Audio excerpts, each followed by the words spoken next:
Okay, so we're here at the Michoacan State Museum, and as you can see, there was a expo for the artist that was here today, and we're here celebrating her pieces of art. The one I chose in particular was this one right here.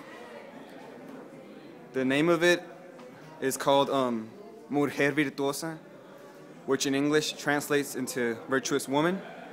The artist's name is Rendira Hernandez Juarez, and as we can see, this painting is oil on canvas.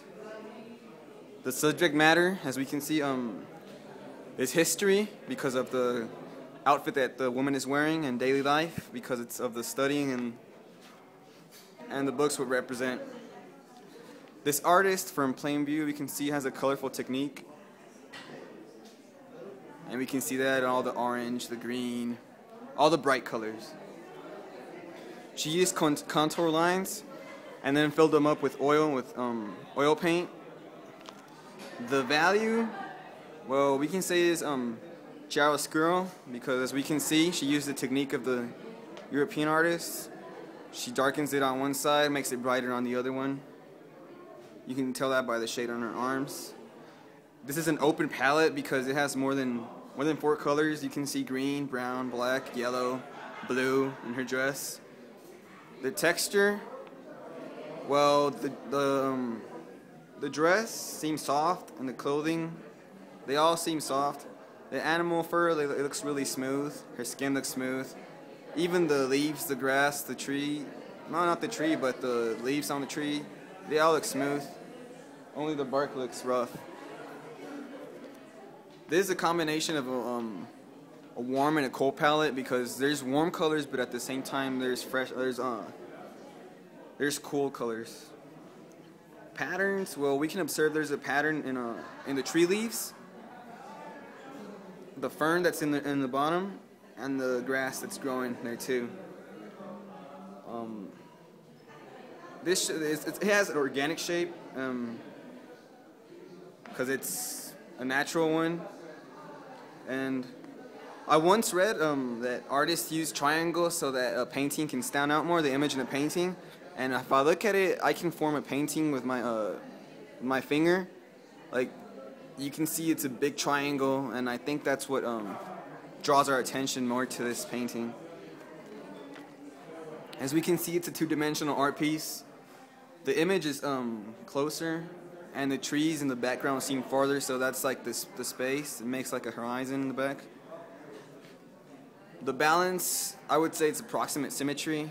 There's not too much something on one side than the other. She gave it a nice balance.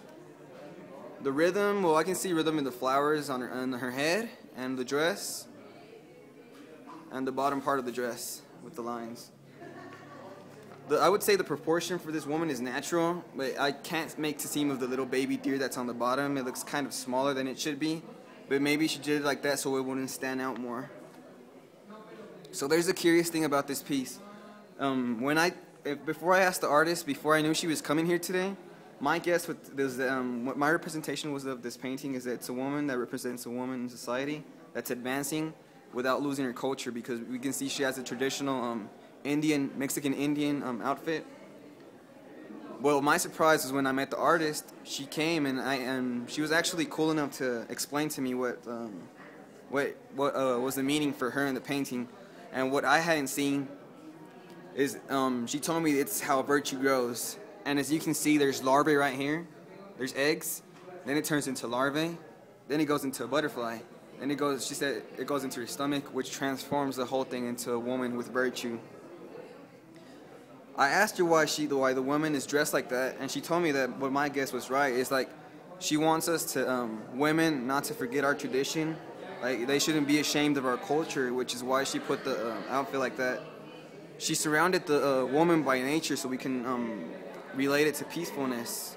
Even the animals, it's just peaceful to watch a woman like that studying. And the books represent a complete educated woman, which is why she calls it a virtuous woman, which is a woman with complete education. Well, ever since I learned about art, I've learned to appreciate it and I like traveling, and I had never noticed how much art there is in everywhere I go. So I'm pretty sure I'm going to keep on looking at more and more pieces, and not even just for works. So thank you, teacher, for making me read this book and explaining to me what some of this stuff is. Thank you. My name is Juan Manuel Solorzano. And this is me at the museum. Thank you.